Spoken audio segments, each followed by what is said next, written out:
Welcome to target सरकारी नौकरी super TET की परीक्षा में 120 प्लस अंक स्कोर करने के लिए हमारी इस सीरीज में आज सुपर टेट सफलता प्रैक्टिस सेट नंबर 5 डिस्कस करेंगे और इसमें रहेंगे हमारे जून से लेकर दिसंबर के बीच में महत्वपूर्ण करंट अफेयर्स का कलेक्शन।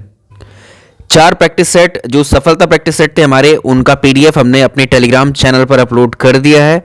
आपको नहीं मिला है या आपने ज्वाइन नहीं किया है तो उस चैनल को ज्वाइन कर लीजिए। टारगेट सरकारी नौकरी के नाम से आप टेलीग्राम में सर्च करेंगे तो वहीं पर आप उसको ज्वाइन कर लीजिएगा और वहां आज तक के इन प्रैक्टिस सेट का पीडीएफ आपको मिल जाएगा। जो लोग इस चैनल पर नए हैं, अगर सब्सक्राइब नहीं किया तो सब्सक्राइब कर लीजिए सुपर टेट की तैयारी के लिए। आइए शुरुआत करते हैं। आज का पहला सवाल देखेंगे हम लोग। क्वेश्चन नंबर फर्स्ट है आज का, कौन सा संगठन वर्ष 2020 को नर्स और मिडवाइफ वर्ष के रूप में मना रहा है? बेहद इंपॉर्टेंट क्वेश्चन है, आ सकता है। इसके साथ बहुत सारे फैक्ट भी जुड़े हैं, उनके भी डिस्कस करते हैं हम लोग। चलिए पहले बात करेंगे कौन सा संगठन है वो जिसने 2020 वर्ष इस वर्ष को नर्स और मिडवाइफ वर्ष के रूप में घोषित किया है या मना रहा है। तो ये है विश्व स्वास्थ्य संगठन WHO। WHO इसका सही आंसर है। और इसके अब तथ्य जानते हैं। स्टैटिक क्वेश्चंस यहां से बहुत फ्रेम किए जाते हैं। विश्व की सर्वोच्च संस्था है ये किसके मामले में? स्वास्थ्य के मामले में। विश्व स्वास्थ्य संगठन या वर्ल्ड हेल्थ ऑर्गेनाइजेशन WHO।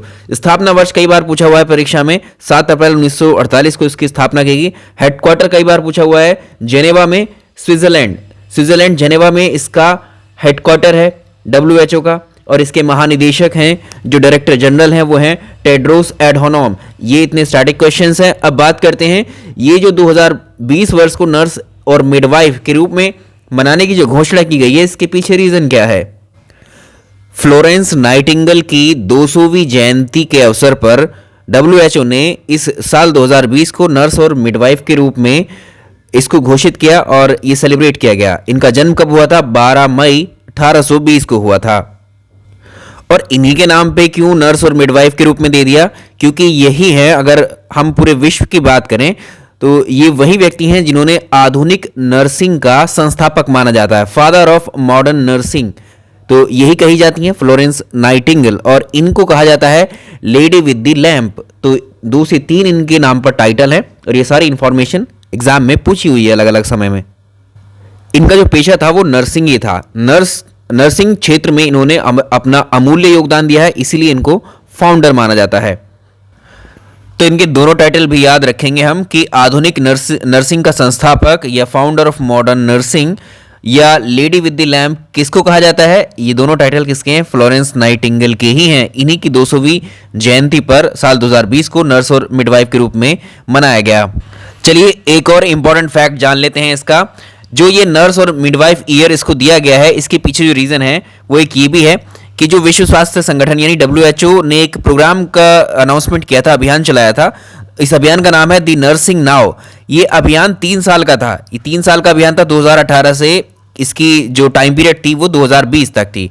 इस दी नर्सिंग नाउ अभियान का उद्देश्य क्या था? विश्व स्तर पर स्वास्थ्य में सुधार करने के लिए जो नर्सिंग थी, नर्सेस या नर्सिंग की स्थिति को मजबूत करना था। और इसी के तहत WHO ने ये घोषणा की है कि ये वाली नर्स और मिडवाइफ इस वाले अभियान का समर्थन करती है। ये हो गए हमारे पहला क्वेश्चन हो गया और ये सारे फैक्ट हो गए उस क्वेश्चन के साथ। अब सेकंड क्वेश्चन पे चलेंगे। सवाल नंबर आज का सेकंड देखेंगे। हाल ही में विश्व का पहला टाइफाइड वैक्सीन किस देश में लॉन्च किया गया?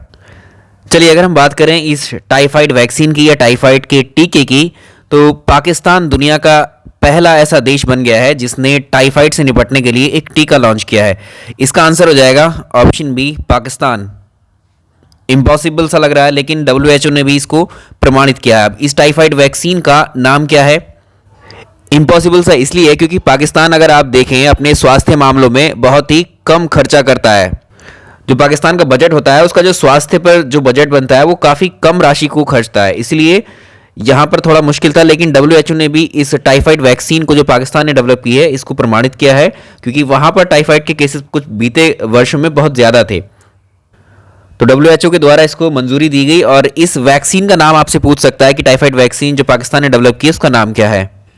तो इस टीके का नाम आपको याद रखना, हमारी परीक्षा के लिए इंपॉर्टेंट है। ये इस टीके का नाम है typhoid conjugate vaccine, TCV, typhoid conjugate vaccine, ये किसकी वैक्सीन है? टाइफाइड की वैक्सीन है, डेवलप्ड बाय पाकिस्तान। चलिए नेक्स्ट सवाल देखें। सवाल नंबर नेक्स्ट देखिए, कौन सी महिला फुटबॉल की दुनिया में, कौन सी महिला ऐसी हैं जो फुटबॉल में जो है अंतर्राष्ट्रीय फुटबॉल में सबसे ज्यादा गोल करने वाली खिलाड़ी बन गई हैं? तो आंसर याद रखेंगे आप, ये हैं क्रिस्टीना सिंक्लेयर, ये हैं विश्व की पहली महिला हैं जो फुटबॉल में सबसे ज़्यादा जिन्होंने गोल किए हैं। अब ये कहाँ की हैं? ये कनाडा की हैं। और इसके बाद इन्होंने किसका रिकॉर्ड तोड़ा है? इन्होंने टोटल जो गोल किए हैं वो गोल आप याद रखेंगे 185 गोल किए हैं इन्होंने। तो इसको याद रखेंगे हम। कनाडा की जो महिला फुटबॉल टीम है उसकी कैप्टन है क्रिस्टीन सिंक्लेयर, और इन्होंने जो अंतर्राष्ट्रीय फुटबॉल है महिला और पुरुष दोनों कैटेगरी में सबसे ज़्यादा 185 गोल करने वाली पहली खिलाड़ी बन गई हैं। ठीक है।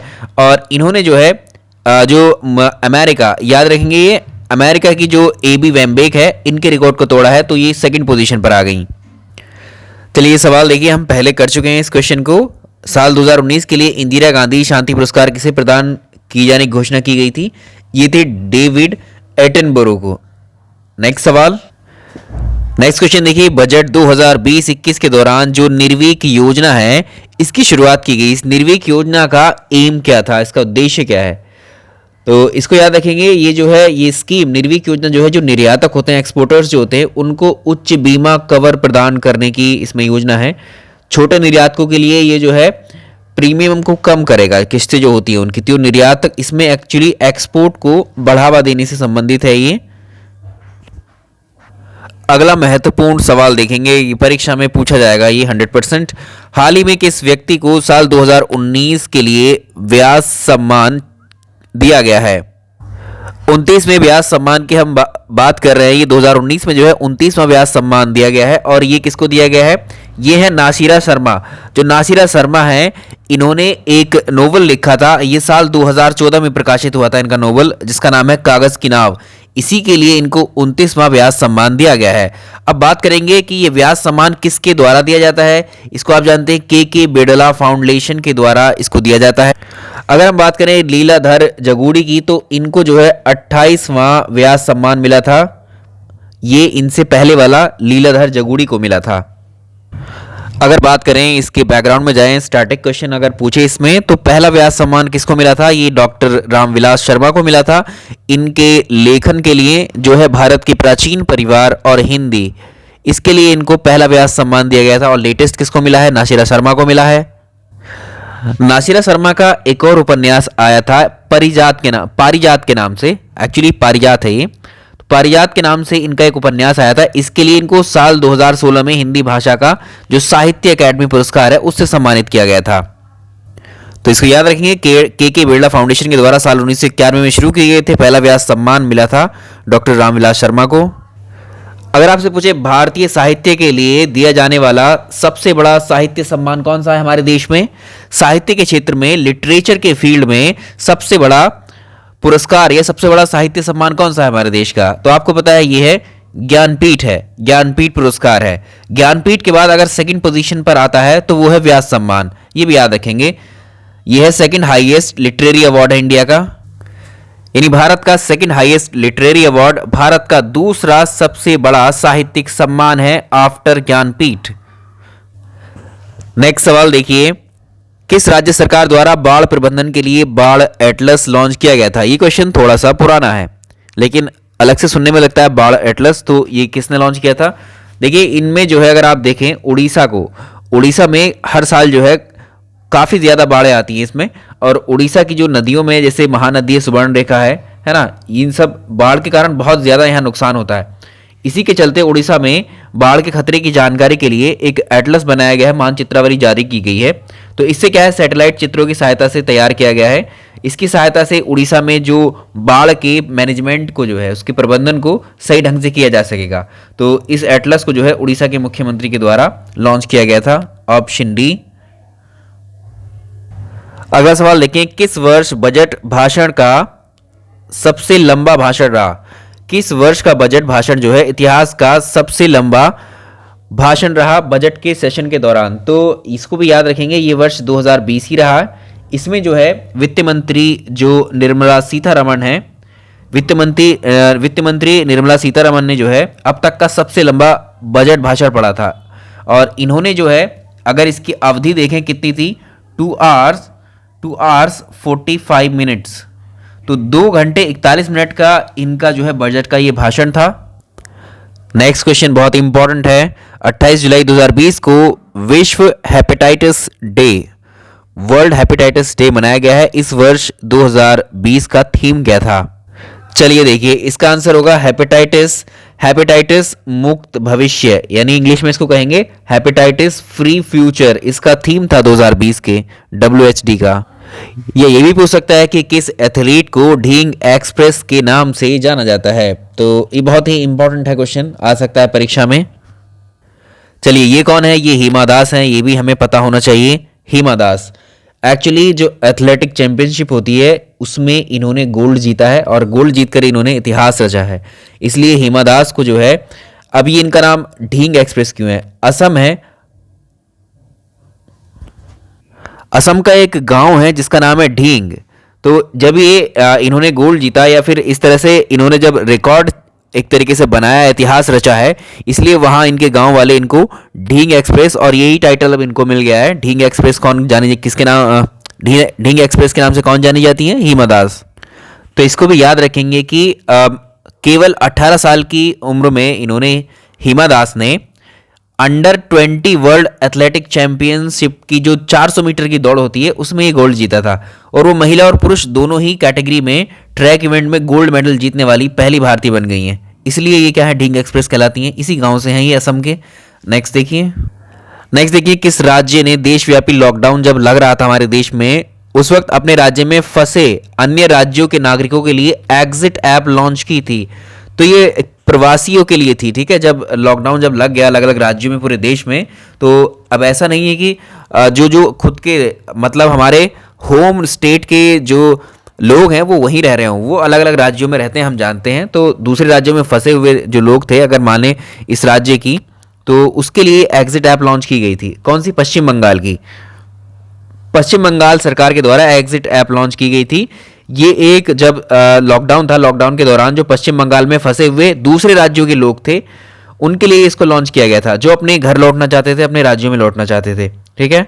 तो ये एग्जिट ऐप उन्हीं के लिए थी। नेक्स्ट देखेंगे, चलिए एक और अच्छा सवाल देखें। निमोनिया के कारण बाल मृत्यु दर को कम करने के उद्देश्य से केंद्रीय स्वास्थ्य एवं परिवार कल्याण मंत्रालय द्वारा हाल ही में किस योजना का शुभारंभ किया गया था? तो ये 2019 का करंट है, ये भी बता दे रहे हैं, अगर पुराना है तो हम बता दे रहे हैं, ठीक है, वरना तो बाकी 2020 के करंट है सारे के सारे। तो ये है सांस अभियान, इसको याद रखेंगे। ये सांस अभियान केंद्रीय स्वास्थ्य और परिवार कल्याण मंत्री ने इसको जो है सांस अभियान की शुरुआत की थी। एक्चुअली इस सांस का उद्देश्य जो है वो निमोनिया के कारण जो होने वाली बाल मृत्यु दर है उसको कम करना है। इसमें जो है 5 वर्ष से कम उम्र के बच्चों की मृत्यु में लगभग, अगर हम देखें, जो 5 वर्ष से कम उम्र के बच्चे की डेथ होती है हमारे देश में, वो परसेंटेज है 15%।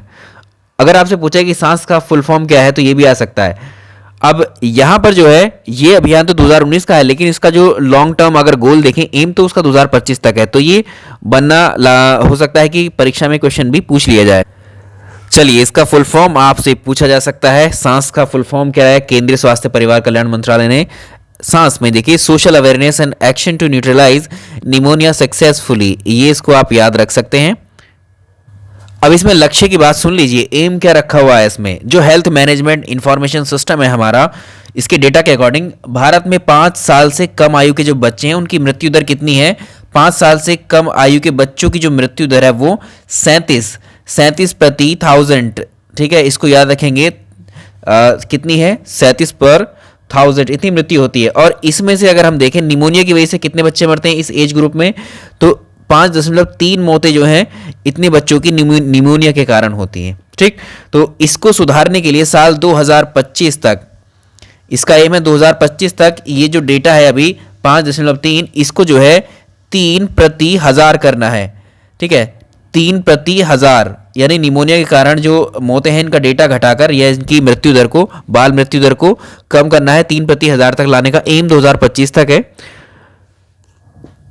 अगर आपसे पूछे कि वर्ष 2018 या 19 की बात करें, 19 में निमोनिया के कारण सबसे ज़्यादा बच्चों की मृत्यु किस प्रदेश में हुई थी, तो वो एमपी याद रखेंगे। एमपी में सबसे ज़्यादा मृत्यु हुई थी निमोनिया के कारण बच्चों की। सेकंड पोजीशन पर आता है गुजरात। ठीक है, तो इन दोनों को याद रखेंगे। अगला देखें, सवाल नंबर अगला देखें, कौन सा राज्य है जिसने साल 2020 को सुशासन संकल्प वर्ष के रूप में मनाने का निर्णय लिया था। अभी हमने देखा है नर्स और मिडवाइफ को WHO ने जो है साल 2020 में मनाया था। ठीक है, और अभी हम बात करें कौन सा राज्य है हमारे राज्य में सुशासन संकल्प के रूप में 2020 को मनाने का निर्णय किसका था, किस गवर्नमेंट का था, हरियाणा गवर्नमेंट का। तो हरियाणा के मुख्यमंत्री मनोहर लाल खट्टर ने 2020 को सुशासन संकल्प वर्ष के तौर पर मनाया जाएगा ऐसी घोषणा की थी इन्होंने। नेक्स्ट देखेंगे, सवाल नंबर अगला, किस देश के द्वारा दुनिया का सबसे छोटा सोने का सिक्का बनाया गया, तो ये विश्व में पहला काम किया है ऐसा, तो इसको याद रखेंगे आप। ये कौन है, स्विट्जरलैंड है, ऑप्शन बी। अच्छा, इस सिक्के की बात करें तो इस सिक्के का साइज है 2.96 मिलीमीटर mm का है और 0.063 ग्राम इसका बजट नहीं है, ये इसका वजन है। और अगर इस सिक्के की बात करें, इस सिक्के पर एल्बर्ट आइंस्टाइन की जो है मूर्ति बनी है, मूर्ति कहेंगे, उनकी आकृति बनी है। ठीक है, मूर्ति नहीं होगा, आकृति होगी उनकी। सवाल नंबर अगला है, नीति आयोग के भारत नवाचार सूचकांक ये कौन से वर्ष का है, 2019 का है, ये लेटेस्ट है।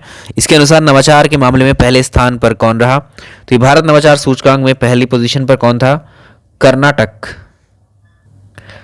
के बाद तमिलनाडु, महाराष्ट्र, तेलंगाना। इस तरह से आप याद कर सकते हैं। क्वेश्चन नंबर नेक्स्ट भी 2019 का ही है, लेकिन ये विश्व का पहला चीज है। यहाँ पर विश्व का पहला मानव अधिकार को समर्पित टीवी चैनल कहां पर आरंभ किया गया था, तो इसको याद रखिएगा। ये लंदन में इसको चलाया गया था, और लंदन में कहां पर, ब्रिटेन में। ये सवाल लेटेस्ट है, मतलब साल 2020 का है। किस देश की क्रिकेट टीम ने 2020 में पहली बार अंडर 19 विश्व कप जीता है, तो बांग्लादेश ने पहली बार जीता है। इस देश को ये जो है पहली बार अंडर 19 विश्व कप, वर्ल्ड कप जीता है बांग्लादेश ने। चलिए सवाल नंबर नेक्स्ट देखेंगे, भारत के किस राज्य में क्लासिकल स्वाइन फीवर या क्लासिकल जो स्वाइन फीवर इसके कारण एक सप्ताह के अंदर 1000 से ज़्यादा सुअरों की मौत किस राज्य में हुई थी। अगर आपसे पूछे कि भारत के किस राज्य में जो 20वीं पशुधन जनगणना थी उसके अनुसार सबसे ज़्यादा सुअरों का पालन कहाँ किया जाता है, किस राज्य में, तो ये राज्य है असम, ऑप्शन बी। असम में सबसे ज़्यादा पालन किया जाता है, और याद रखेंगे सबसे ज़्यादा असम के जो पूर्वी जिले हैं उसमें क्लासिकल स्वाइन फीवर की वजह से एक सप्ताह के अंदर 1300 से ज़्यादा सुअरों की मौत को दर्ज किया गया था यहाँ पर, तो ये ऑप्शन बी है इसका आंसर। सवाल नंबर अगला, किस राज्य सरकार ने भारत के पहले अत्याधुनिक स्पेस सिस्टम पार्क की स्थापना करने का निर्णय लिया है, तो ये है केरल गवर्नमेंट। सवाल नंबर नेक्स्ट एंड लास्ट है आज के इस सेट का, हाल ही में दी एपिडेमिक डिजीजेस अमेंडमेंट एक्ट 2020 किसकी सुरक्षा को लेकर ये अध्यादेश पास किया गया है। आप सोच रहे होंगे साल 2020 है, कोरोना का टाइम था, तो इसमें कोविड-19 से जो प्रभावित लोग हैं उनकी सुरक्षा के लिए ये बनाया गया होगा, शायद नहीं, ऐसा कुछ नहीं है। तो ये जो है कोविड-19 के दौरान, या आप कह सकते हैं यहाँ पर जो स्वास्थ्य कर्मी हैं, हेल्थ वर्कर्स हैं, जो आशा कार्यकर्ता हैं, उनकी सुरक्षा के लिए इसको बनाया गया था। इस विधेयक में महामारी के दौरान जो देश में डॉक्टर्स हैं, नर्स हैं, आशा कार्यकर्ताओं की सुरक्षा है, जब भी इन पर हमले होते हैं तो हमला करने वालों पर सजा का प्रावधान बनाया गया है। इसके तहत जो है डॉक्टर्स और जितने भी स्वास्थ्य कर्मी हैं अन्य, उन पर अगर कोई हमला करता है तो हमला करने वाले को 7 ईयर्स की यहाँ पर जेल हो सकती है, 7 साल की सज़ा यहाँ पर हो सकती है। तो ये प्रावधान किए गए थे इसमें, किसके लिए, स्वास्थ्य कर्मियों के लिए और आशा कार्यकर्ताओं के लिए। ये प्रैक्टिस सेट में हम इतने ही क्वेश्चंस को डिस्कस करेंगे, और आज हम जो है एक आपका सुपर टेट के सिलेबस के अकॉर्डिंग उसमें खेल है, आपने सुना होगा, इसमें खेल परिदृश्य है, खेल कूद से संबंधित करंट अफेयर्स आज सारे डिस्कस कर लेंगे हम। आगामी प्रतियोगिताएं भी उसमें ही डिस्कस कर लेंगे, और खेल से संबंधित और जो क्वेश्चंस बनते हैं, पुरस्कार बनते हैं, उनको डिस्कस करेंगे। इस लेक्चर में, इस वीडियो में इतना ही। वीडियो को लाइक कर दीजिएगा। Thank you so much.